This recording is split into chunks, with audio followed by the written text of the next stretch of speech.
Hello and welcome back to Journey with Rebecca. My name is Rebecca and this is my journey.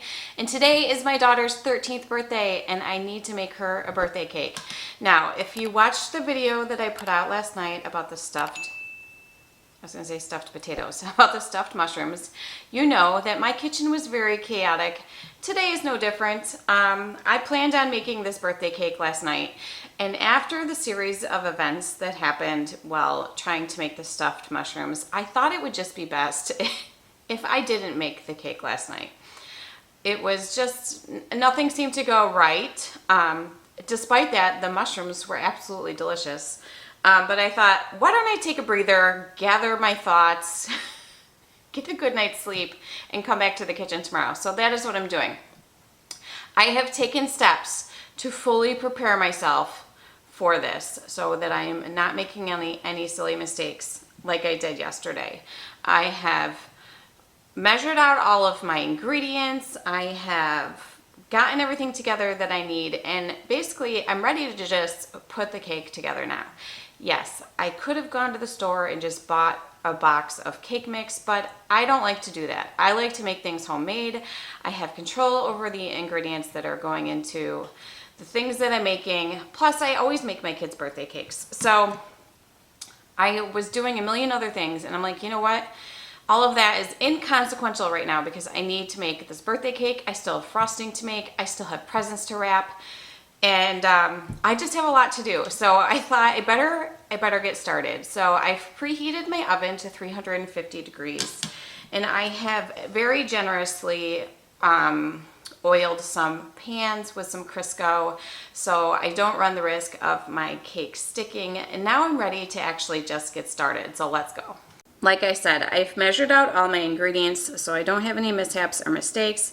And what I have in a bowl is 2 cups of granulated sugar, and to that I'm adding a half a cup of vegetable oil, 3 large eggs that have sat and are at room temperature, and 1 tablespoon of vanilla extract. And I am simply combining all of those ingredients until they are nice and mixed together.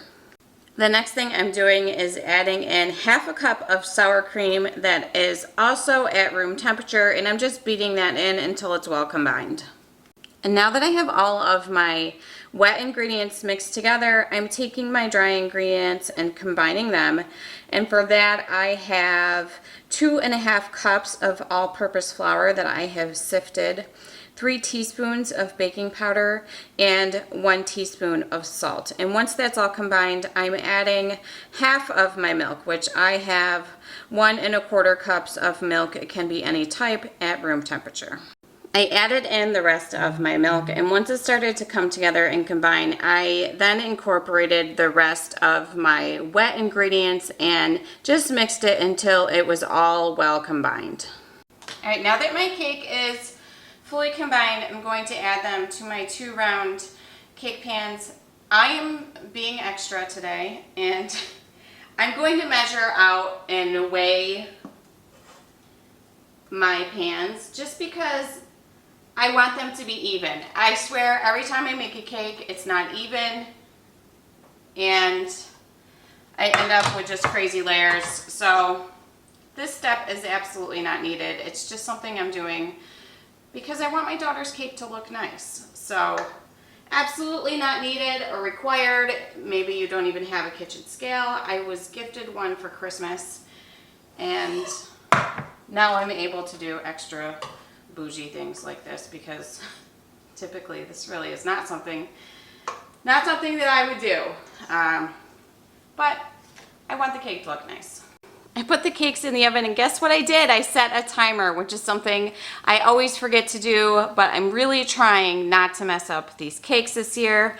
I messed up my son's birthday cake once by putting in peppermint extract instead of vanilla extract into his lemon frosting and not realizing it until after the fact, and guys, it did not taste good.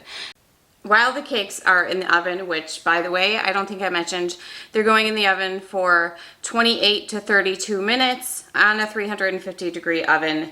I'm just taking some time to get cleaned up because I'm really just trying to be organized in the kitchen today.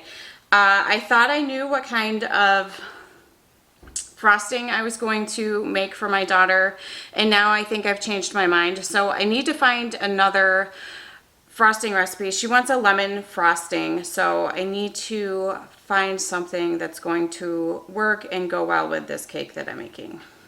After I cleaned up a little bit, I sat down to wrap some presents and immediately realized that I'm out of wrapping paper. I didn't have enough, so I had to search through what I had and just sort of put together what I could. So she has several different kinds of wrapping paper, and that's okay. It makes it fun. Cakes are done. It took about 34 minutes, I would say, to have them cook completely. I'm just going to throw them on some racks, let them cool initially for a little bit before I attempt to take them out of the pans, and then let them cool completely before I frost. I decided to go with a lemon cream cheese frosting for today, and it took 4 ounces of cream cheese and half a cup of unsalted butter that needed to be at room temperature, 4 cups of confectioners sugar that I sifted, 1 tablespoon of lemon zest, 2 teaspoons of lemon juice, and 1 teaspoon of vanilla extract, and I just combined that all together and whipped it up until it had a real nice consistency. Feeling a little overwhelmed today, not gonna lie. But I so far have not ruined anything, I think. I have this cake pan here, which I feel like I used to have a different one that my mom got me, and I'm not quite sure what happened to it. I have made my frosting, which I decided on a cream cheese frosting. I'm just gonna put my cake down on this little pedestal that I have here. Try to get it center. I did put a little bit of frosting down on the bottom just to kind of keep it steady. Full disclosure, I'm not really good at frosting cakes, and the idea of frosting a cake while I'm recording myself, I'm gonna be honest, it stresses me out a little bit. So I don't know how much of this I'm actually going to record. I'm getting a phone call. I got interrupted because the phone was ringing. Some scammer trying to tell me somebody bought an iPhone 13 on my account, which didn't happen. Anyways, I'm not gonna talk and record and frost because I just don't have that brain capacity right now. So hold please. The cake is done. It's rustic. It's definitely homemade. I'm not gonna mess with piping or anything because I feel like I just don't have time in my day for that right now.